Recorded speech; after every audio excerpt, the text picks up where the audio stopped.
बात उन दिनों की है जब हम लोगों ने रसोई घर को थोड़ा बड़ा करने का मन बनाया। रसोई घर के आगे कुछ जगह थी, वहां तक रसोई घर बढ़ा दिया जाता तो काफी बड़ा रसोई घर बन जाता। जरूरत भी थी, क्योंकि रसोई घर काफी छोटा था। दो लोगों का भी साथ खड़े होकर काम करना मुश्किल था। पड़ोस में भी काम चल रहा था, अतः ठेकेदार भी मिल गया।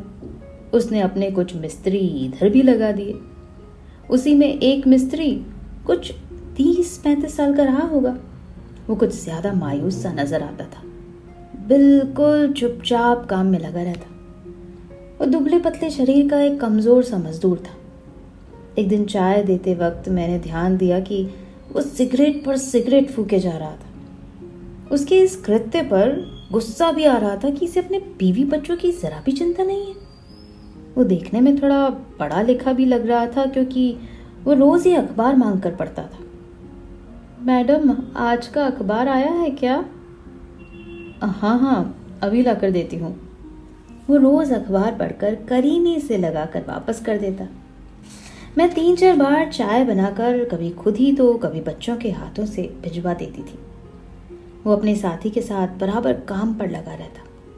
मैंने उसे खाली बैठे हुए कभी नहीं देखा। कुछ दिनों बाद जब मैं चाय देने गई तो उन लोगों की इसी ईमानदारी की तारीफ कर दी। अब तो उसके चेहरे की खुशी देखने लायक थी।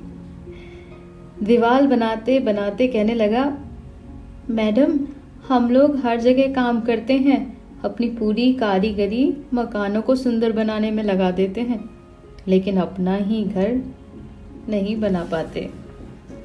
हाँ, ये तो सही है। तुम लोग कितने मेहनत से लोगों के घर बनाते हो, फिर अपना घर क्यों नहीं बनाते हो?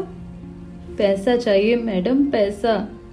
अपना खर्च भी निकालना होता है, साथ ही हमें घर भी पैसा भेजना होता है। वो कहता रहा और उसकी आंखें डबडबा आई थी।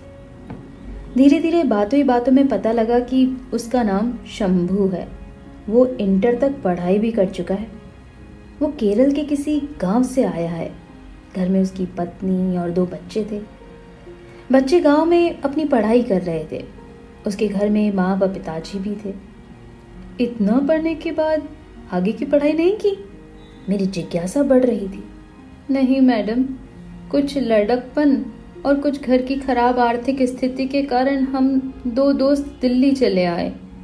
यहाँ आकर मकान बनाने का काम शुरू किया। अच्छा, तो तुम्हारा दोस्त कौन है? मैंने पूछा। यही बिन्नी मेरा दोस्त था। मैंने साथ साथ काम शुरू किया था। हम दोनों ही मकान बनाने का काम करते थे। शंभू की आंखों में एक अलग आक्रोश झलक रहा था। अच्छा, तो बिन्नी भी मिस्त्री ही था? हाँ, और मैंने ही उसे सब कुछ सिखाया था। उसे तो शुरू में कुछ भी नहीं आता था। अच्छा, पहले चाय पी लो, मैं चाय लाती हूँ। शाम हो रही थी और मैंने सभी को चाय बनाकर दी। चाय पीकर वे लोग फिर काम पर लग गए। उस दिन मेरे दिमाग में यही चलता रहा कि क्या किस्मत भी अपना काम करती है? जिसने सिखाया वो मिस्त्री ही रह गया और जिसने सीखा कितने आगे बढ़ गया। दूसरे दिन चाय देने के बाद मैं फिर उन लोगों के पास बैठ गई। अरे शंभू, तुम बता रहे थे कि बिन्नी तुम्हारा ही दोस्त है? हाँ मैडम, बिन्नी मेरा ही दोस्त था, पर अब है नहीं। शंभू ने उदास भाव से उत्तर दिया। तभी उसका साथी बोल पड़ा, मैडम, सब पैसे का खेल है। वो चालाक निकला, उसने ठेकेदारी शुरू कर दी और हम लोग उसके मजदूर बनकर ही रह गए। अच्छा? हाँ हाँ मैडम, आज वो गाड़ी में घूमता है। उसके बच्चे बड़े बड़े स्कूलों में पढ़ते हैं और हम लोगों के पास रहने का कोई ठिकाना भी नहीं। शंभू बोले जा रहा था। अरे मैडम, अब तो वो ये भी नहीं बताना चाहता कि हम दोस्त थे। केरल से आते समय मैंने ही उसका किराया दिया था, अपने थोड़े से पैसों में से ही। ये तो गलत है। उसे चाहिए था कि तुम्हें भी साथ रखता, साथ साथ ठेकेदारी का काम करते।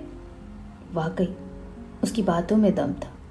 उसकी बातें उसके दर्द को उजागर कर रही थी। आज मैंने ध्यान दिया कि वो कुछ ज्यादा ही सिगरेट फूंक रहा था। शंभू भाई, इतनी सिगरेट पियोगे तो नुकसान ही करेगा। नहीं मैडम, यही तो मेरे जीने का सहारा है, अपने गमों को भुलाने का एक तरीका, शंभू ने कहा। मुझे उसको समझाने के लिए शब्दों की कमी महसूस हो रही थी और मैं चुपचाप वहाँ से हट गई। This is a really beautiful story. इसकी लेखिका है डॉक्टर सरला सिंह, और जिस किताब में से मैं उनकी आपको ये कहानी सुना रही हूँ उस किताब का नाम है मेरे जीवन का समर, जो कि आप ऑनलाइन अमेज़ॉन से ऑर्डर कर सकते हैं। बहुत ही प्यारा लिखती हैं वो, बहुत ही प्यारी लेखिका हैं। और जिस बुक की मैं बात कर रही हूँ इसमें टोटल 52 स्टोरीज़ हैं, बहुत ही गज़ब वाली। तो आप ज़रूर से ऑर्डर कीजिएगा इस बुक को। साथ ही साथ एक बात मैं ज़रूर इसमें ऐड करना चाहूँगी, जो कि इसमें लिखा हुआ है सिगरेट के बारे में। तो प्लीज़ धूम्रपान का सेवन ना कीजिए, ये आपके स्वास्थ्य के लिए बहुत बहुत ज़्यादा हानिकारक रहता है। आपको पता नहीं चलता है, आप सिर्फ गमों को भुलाने के लिए इसका उपयोग करते हैं, लेकिन बाद में जब आपकी सेहत खराब होती है तब सिर्फ आपको ही दर्द होता है, आपका दर्द कोई और साझा नहीं कर सकता है।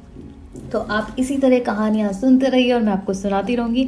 और अगर आप भी लेखक हैं तो प्लीज़ प्लीज़ प्लीज़ मुझे नीचे लिखे डिस्क्रिप्शन बॉक्स में जो ईमेल आईडी है, व्हाट्सएप नंबर है, फेसबुक है, इंस्टाग्राम है, वहाँ पर आप अपनी रचनाएं मुझसे शेयर कर सकते हैं। और जिस तरह से मैं डॉक्टर सरला सिंह दीदी की कहानियाँ सुनाती हूँ वैसे ही आपकी कहानियाँ भी सुनाऊँगी और पूरे विश्व तक पहुँचाऊँगी, क्योंकि आपके पिया को कहानियाँ पढ़ना बहुत अच्छा लगता है, आपके कानों तक पहुँचाना बहुत अच्छा लगता है। और साथ ही साथ कुछ छोटी मोटी कहानियाँ जो मैंने भी लिखी है, तो प्लीज़ आप जाइए प्लेलिस्ट के अंदर, आपको सारे के सारे जितने लेखक हैं उनकी कहानियाँ भी मिल जाएगी, जिसमें से मेरा भी एक फोल्डर होगा, वो भी आप चेक कर सकते हैं। तो बने रहिएगा आप अपनी पिया सिंह नेगी के साथ मेरे चैनल पर और हज़ारों कहानियाँ सुनते रहिएगा। Thank you so much, love you so much, miss you so much and don't forget to miss me.